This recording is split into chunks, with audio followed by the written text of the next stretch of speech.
Next theorem है हमारे पास, if p is an odd prime and a is an odd integer. p कोई भी एक ओड प्राइम नंबर है, इट मीन्स 2 से बड़ा कोई भी प्राइम नंबर, a कोई भी ओड इंटीजर है, सच दैट a और p की जीसीडी जो 1 है। तो हमें ये वाली चीज़ प्रूव करनी है कि Legendre symbol of a by p is equals to -1 raise to power t, जहाँ पर t की वैल्यू ये होगी। ठीक है, ये जो सिंबल है वो ग्रेटेस्ट इंटीजर का है, ग्रेटेस्ट इंटीजर फंक्शन। ठीक है, अब हमें ये वाली चीज़ प्रूव करनी है, इसके अंदर हम गॉस लेमा का यूज़ करेंगे। कुछ कुछ उसी तरीके से प्रूफ है जैसे हमने गॉस लेमा प्रूफ किया था। देखो, consider the set S of integers, हमने सेट एस कंसीडर कर लिया इन इंटीजर्स का। ठीक है, अब किया है on dividing these by P, जब हम इन नंबर्स को पी से डिवाइड करेंगे तब कुछ क्वोशेंट भी आएगा और कुछ रिमाइंडर भी आएगा। देखो, मान लो जैसे कि कोई इसमें से नंबर उठा लिया हमने 2a, उसको जब हम p से डिवाइड कर रहे हैं तो कुछ क्वोशेंट आ रहा है, कुछ रिमाइंडर आ रहा है। ठीक है, रिमाइंडर को हमने नाम दे दिया tj और क्वोशेंट को हमने नाम दे दिया qj। अब इसी तरीके से इन जनरल जब लिखेंगे तो यहाँ पर तो जैसे 2a लिया था हमने for example, but in general हम लिखेंगे तो हमने ja लिख दिया। तो क्या आएगा, ja is equals to qj p plus t j, जहाँ पर जो टीजे होगा वो क्या होगा, रिमाइंडर होगा।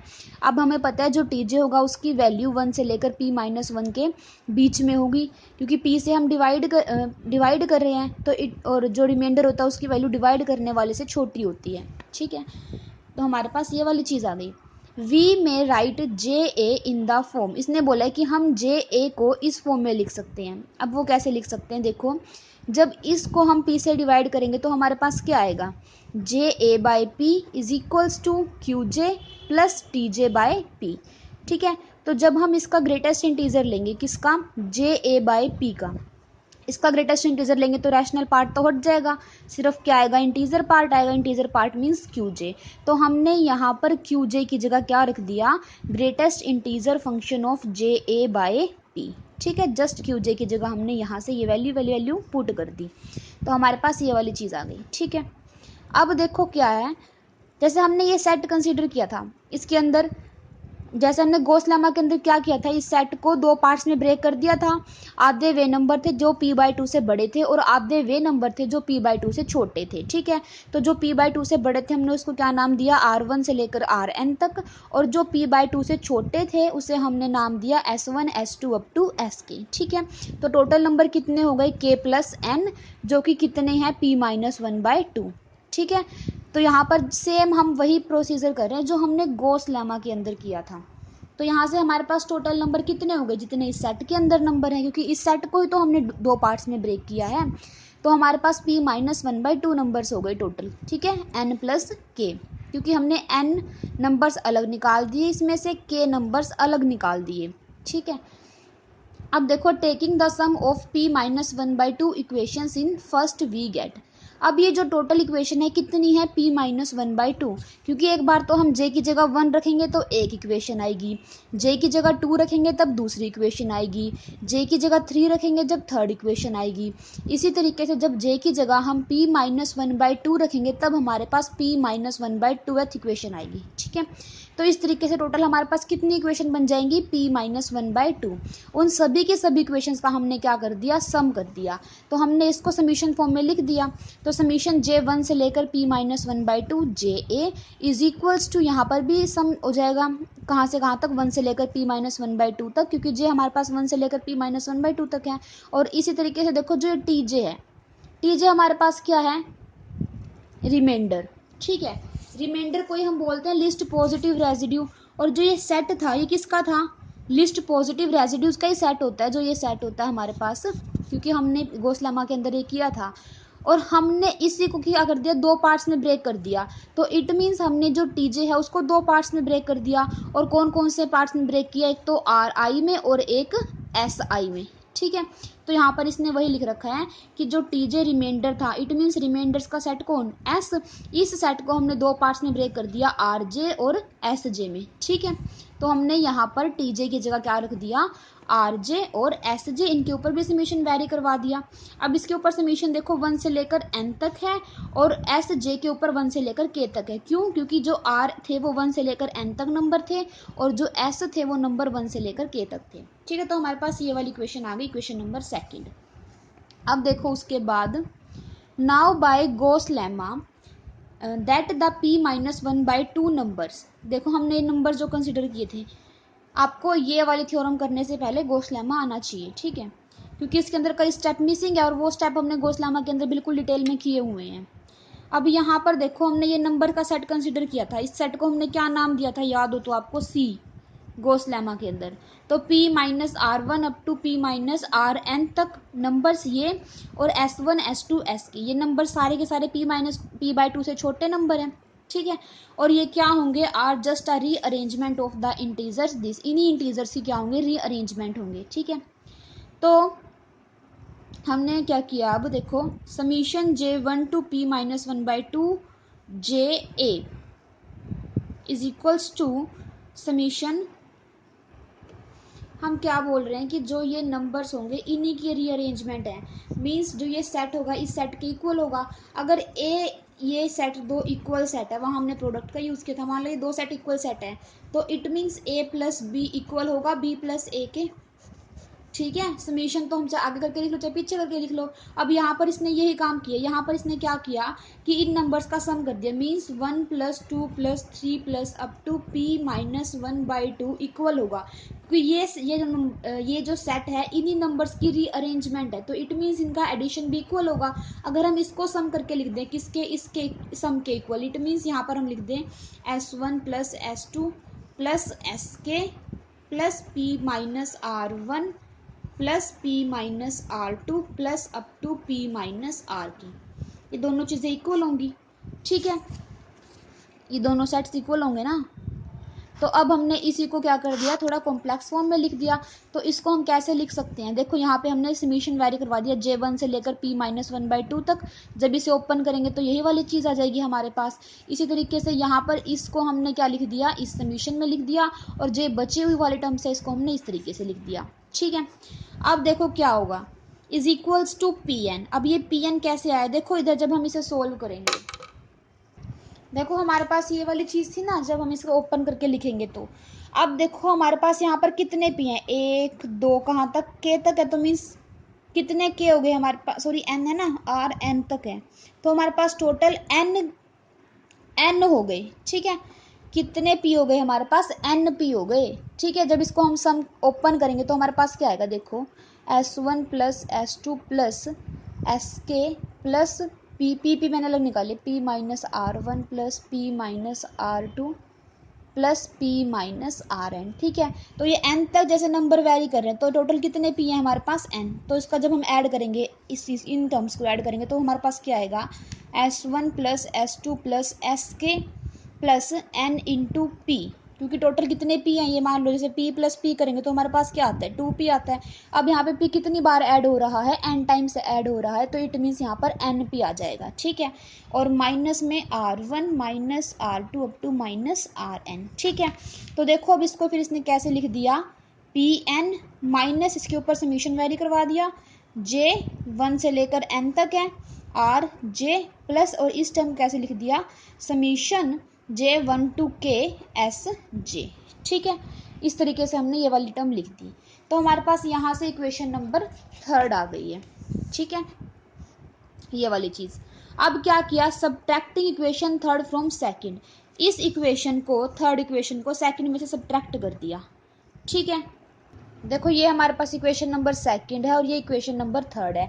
हमने क्या किया, subtracting equation number 3 from second means 2 - 3, ये कर दिया, ठीक है। इसको सब्ट्रैक्ट करेंगे इसमें से, तो देखो यहाँ से हमारे पास क्या होगा, जे कॉमन आ जाएगा, तो देखो यहाँ से हमारे पास क्या बनेगा, दैट इम्प्लाइज, यहाँ से हमारे पास ये वाली चीज़ कॉमन ले लें, J1 से लेकर p-1/2 j, बचेगा क्या, a-1, ठीक है, इज इक्वल्स टू, अब देखो यहाँ पर इस टर्म में और इसमें p कॉमन आ रहा है, तो p को हमने बाहर रख लिया, ठीक है। तो बचेगा क्या अंदर, summation j1 to p minus 1/2 j A by p minus n, ठीक है। प्लस में आर जे माइनस, अब सब्ट्रैक्ट करें तो ये माइनस माइनस प्लस हो जाएगा, तो हमारे पास क्या बच जाएगा, 2 summation j1 to n r j. और जब इसको सब्ट्रैक्ट करेंगे तो ये वाली टर्म तो कैंसिल हो जाएगी, ठीक है।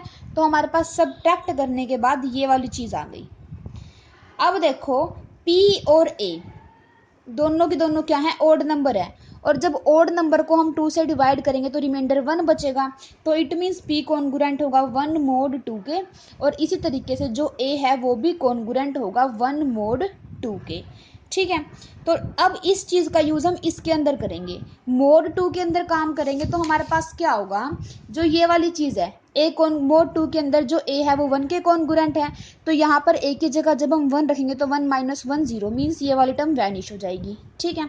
अब देखो यहाँ पर मोड 2 के अंदर काम करेंगे तो 2 का मल्टीपल भी 0 बन जाएगा, ये वाली टर्म भी खत्म हो गई, और p भी मोड 2 के अंदर किसके कॉन्ग्रुएंट है, 1 के, तो यहाँ पर p की जगह भी क्या आ जाएगा, 1 आ जाएगा, ठीक है। तो हमारे पास सिर्फ ये वाली टर्म बची, क्या बचा हमारे पास, 0 इज congruent to summation j1 to p minus 1/2 greatest integer of j A by p minus n, किसके अंदर, मोड 2 के अंदर, ठीक है।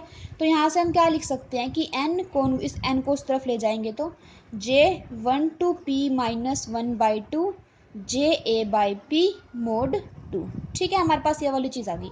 अब देखो n और ये वाला नंबर दोनों या तो इवन होंगे या फिर दोनों ओड होंगे, ऐसा क्यों, क्योंकि देखो यहाँ पे मतलब है 2 डिवाइड करेगा n माइनस दिस नंबर को, इस नंबर को डिवाइड करेगा n, तो इसका मतलब कि दोनों के दोनों या तो इवन होंगे या दोनों के दोनों ओड होंगे, क्योंकि अगर एक इवन और एक ओड हो गया तो उनकी सब्ट्रैक्शन क्या आएगी, ओड आएगी, और 2 ओड नंबर को डिवाइड नहीं करता।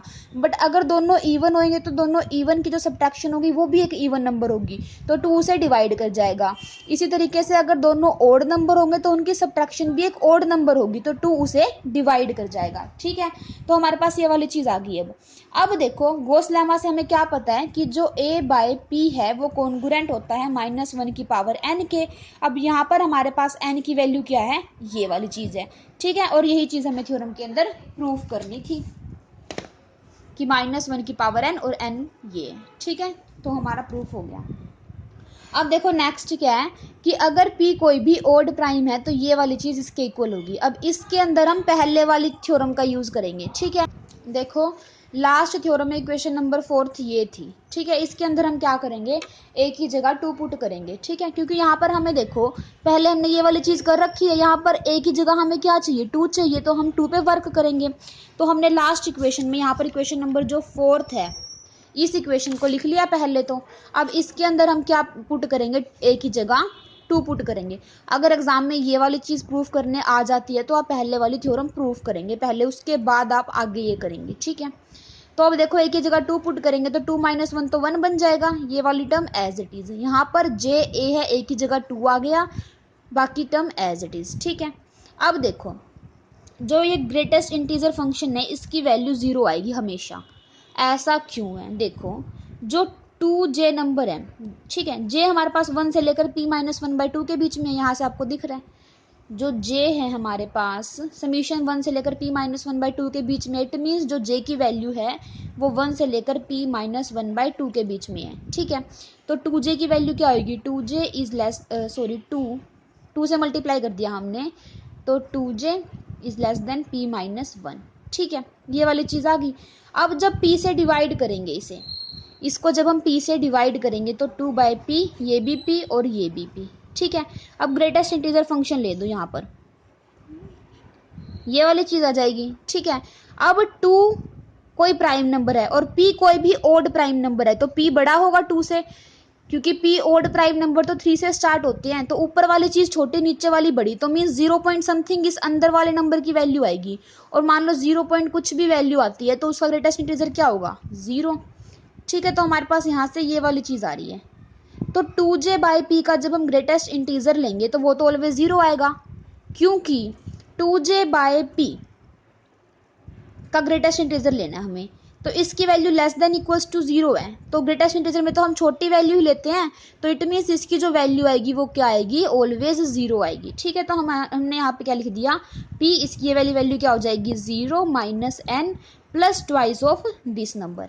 ठीक है, अब इसके बाद देखो दैट इम्प्लाइज, ये वाला समीशन चल रहा था, is congruent to minus p n mod 2। अब मोड 2 के अंदर काम करेंगे तो ये वाली चीज़ तो 0 बन जाएगी क्योंकि 2 का मल्टीपल है। ठीक है, तो which is congruent to n mod 2। अब ये कैसे हुआ, क्योंकि देखो जो p है वो एक ओड नंबर है, तो p प्लस 1 इवन होगा, अगर p प्लस 1 इवन है तो 2 से डिवाइड हो जाएगा, तो it means p plus 1 is congruent to 0 mod 2। Even number है तो 2 से डिवाइड करेंगे तो रिमाइंडर 0 आएगा, तो यहाँ से हम लिख सकते हैं p is congruent to minus 1 mod 2। ठीक है, ये वाली चीज़ होगी, तो यहाँ से अगर हम लिखना चाहें तो माइनस p किसके कॉन्ग्रुएंट हो जाएगा, 1 मोड 2 के, तो यहाँ पर हमने माइनस p की जगह क्या लिख दिया, 1 लिख दिया। ठीक है, तो ये वाली चीज़ आ गई।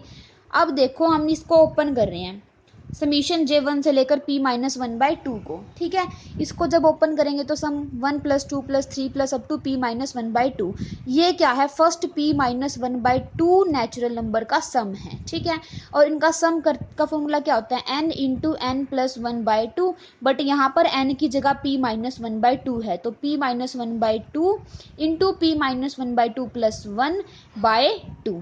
ठीक है, इसे जब हमने सोल्व किया तो हमारे पास ये वाली चीज़ आ गई, तो हमारे पास क्या आ गया, इसकी वैल्यू क्या आ गई, p square minus 1/8 is congruent to n mod 2, या a कॉन्ग्रुएंट हो b मोड 2 के, या b कॉन्ग्रुएंट है a मोड 2 के, एक ही बात होती है, तो यहाँ से हम लिख सकते हैं n is congruent to p square minus 1/8 mod 2। ठीक है, तो हमारे पास n की क्या वैल्यू आ गई, ये, तो हमने यहाँ पर क्या लिख दिया अब कि 2/p, इसके अंदर जब हमने a की जगह 2 रखा तो n की वैल्यू क्या आई, p स्केयर माइनस 1/8, तो इट मीन्स यहाँ पर क्या होगा, 2 Legendre symbol of 2/p is equals to minus 1 raise to power n की वैल्यू p स्केयर माइनस 1/8, और यही वाली चीज़ हमें प्रूफ करनी थी स्क्रॉलरी के अंदर।